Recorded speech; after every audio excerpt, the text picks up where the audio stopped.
Why are you threatening somebody that's defending your country? Why are you taking them away from having the rights of a true American that had the guts to go out and not run to another country and hide?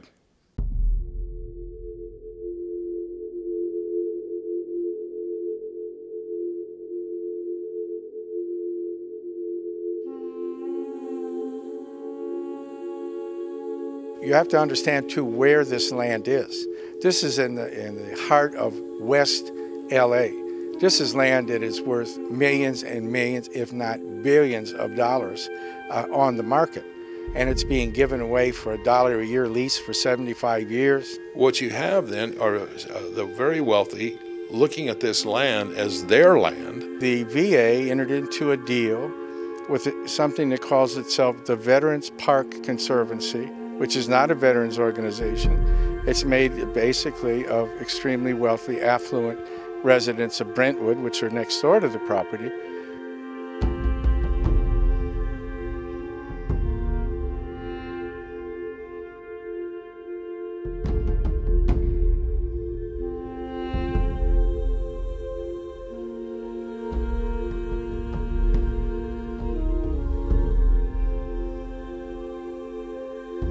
Women, no legs. Come on, what are you gonna do with that?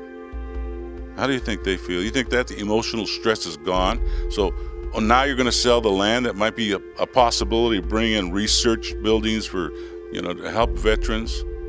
Oh, we're not gonna have any more wars? I think we've been having wars since day one. The Veterans Administration is treating American veterans very much as the Bureau of Indian Affairs has treated Indians. And that is, no agreement is lasting. It can be changed at any minute at the whim of a bureaucrat, and any agreement that is made in order to be broken when it's convenient. What they had at the benefit of the sacrifices of our veterans wasn't good enough for them. They want now what belongs, what little belongs to the veterans. But if a veteran says, I want to have a gathering here in which we discuss the policies of the VA relative to the land distribution, that will happen.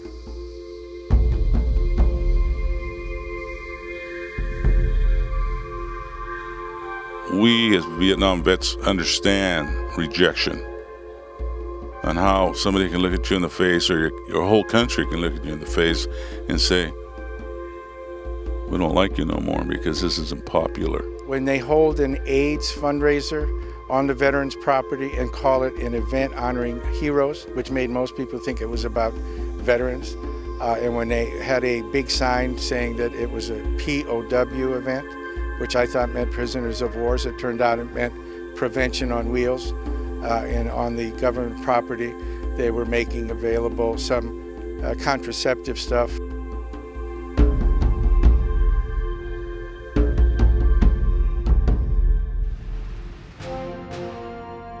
Every Sunday we rally outside the National Home. We have 70 and 80-year-old veterans from World War II, Korean War, joining us, some in their wheelchair. It's so patriotic, and they're so dedicated to save this land for the future because that land was saved for them when they needed it. This is their land. Build a hospital, build a newer hospital if that one's not good enough. Give them the opportunity to, whatever time they have left in this world of ours, to be healthy and have a good life. At least the opportunity to do so. Not find out 30 years later that your liver's gonna fall off and your organs are going to deteriorate, or you're just going to die. We have veterans coming home right now from Iraq and Afghanistan who are going to need care, and no one knows for how long. We can't provide that care if the facilities aren't there.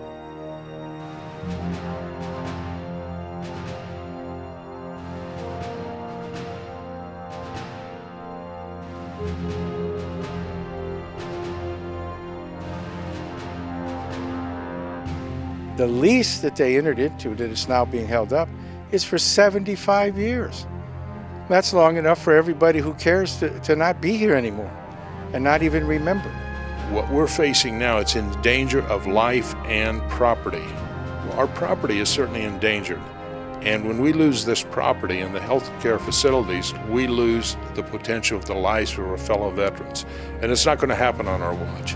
If there's an easy target, an easy category of American citizens to take advantage of, make it the veterans, and nobody will really care about it. And that's what people don't hear out here, the pain that's still there.